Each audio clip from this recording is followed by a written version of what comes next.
What's up, guys? Welcome back to the channel.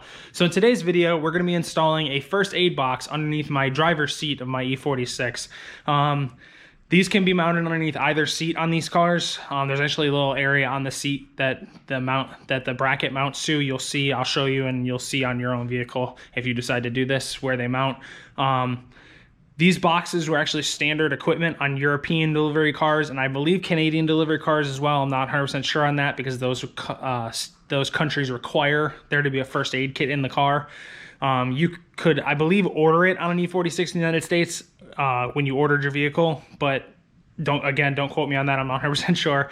But you can order the box and the bracket now, even 16 years later, for these cars and install this box on either seat, both of them, whatever you want to do. I'm going to install it on my driver's seat just because I want a little extra storage underneath my driver's seat when I'm driving the vehicle, so I can throw things in there like my wallet, because I don't really like having my wallet in my pocket while I'm driving, you know, phone, whatever.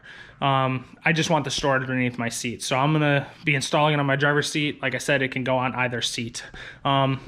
This is going to be the box and then the bracket. Give you the part number there for the bracket. And then that is the part number for the box. Bracket is really simple. There's two mounts here and a mount here where it mounts to the bottom of the seat. These two actually have a raised area on the seat that I will show you when we go in there.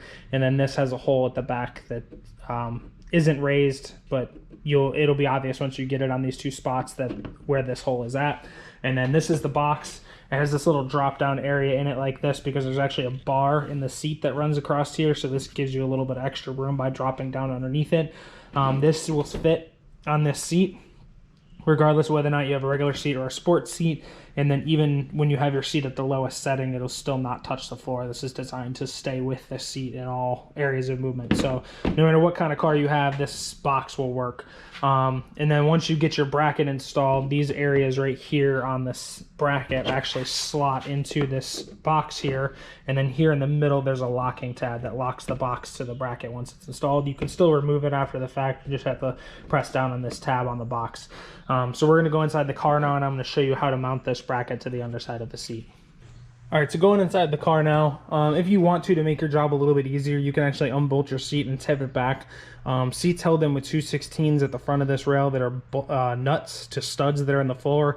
And then if you slide your seat forward and go in the back seat of the car, there's two 16mm bolts that hold the seat to the floor back there. I normally undo the bolts first, slide the seat back, undo the studs, and then tip the seat back. And then when you're done, you tip your seat back forward, put your studs in place.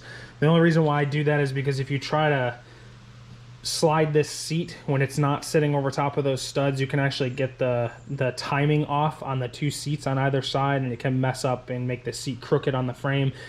It doesn't always cause too much problems. You can usually fight it back into place, but to eliminate having any issues, I normally make sure that it's locked in place before taking off the studs in front and tipping it back.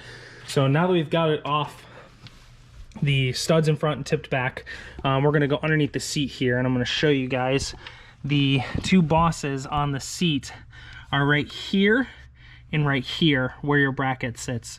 And then once you put your bracket in place over those, that back half of that bracket's actually going to go in this hole right here. It'll clear all this stuff for the thigh bolster that I have on my seat. If you have a regular seat, you don't have this thigh bolster. I have sports seats. You're going to mount to these two spots here and that spot here. You can tap these screws out with a tap. There's actually enough metal here to tap these holes out. I'm not going to go that route. I actually have some coarse thread like metal screws that I'm going to tap into these two holes just by screwing them in, and this hole back here as well to mount that bracket in place. It's actually these screws right here are what I'm going to be using in order to mount that in place. I actually had a couple of these laying around.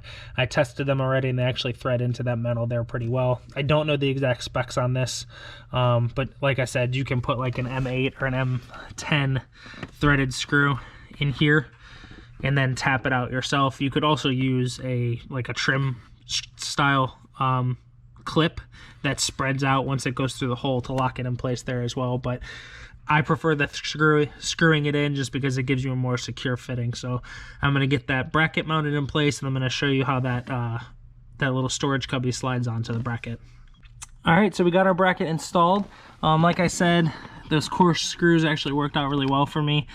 These are actually license plate screws off of something, so if you wanted to go to the auto parts store and get a set of like generic license plate screws, that's what those are. So they'll thread in there. They're awfully tight. I tighten them down. They actually tighten up with the socket. They're an 8mm or a flathead in them if you wanted to use the flathead. If you wanted to go the route of tapping them, I checked beforehand, and it's actually about the same size as an M6 bolt. So if you were to get an M6 bolt in any size that you thread pitch that you wanted to use, and then tap that hole out with a tap, you could definitely do that as well. But the license plate screws worked good, plenty tight, so not too worried about it. So we're gonna get our box mounted in there now. And like I told you guys, the box is actually really simple. Has these slots on it. They're a little angled, and they actually sit on top of these guys right here. And all you're gonna do is get it over top of those slots and slide it into place, and you are good. Everything's mounted up. So we're gonna put our seat back and be done with this job. All right, guys, so we got our seat mounted back in. I wanted to show you, this is with the seat at the lowest setting it can go. This is a manual seat, manual sports seat at the lowest setting. I just wanted to show you guys that there's still plenty of clearance down here with the floor, between this box and the floor. As you can see, you can still actually see the plug connection back there a little bit. So there's plenty of room in here. Box is mounted. You still have the ability to use your bolster here. And then your door opens up and everything works, just to get you that little extra storage. Like I said, you can put that box on either the driver or passenger seat. I put it on my driver's seat just because that's the seat I sit in, and I only have the one box for now. I may eventually end up ordering another box for the passenger side just so I can have more storage. I am a firm believer in you can't really have too much storage inside of a car. If this video helped you guys doing your own install on this first aid kit, please like the video. If you guys have any questions about this job, please comment down below and I'll be sure to answer your questions. I'd really appreciate it if you guys subscribe to the channel, and I'll see you guys later.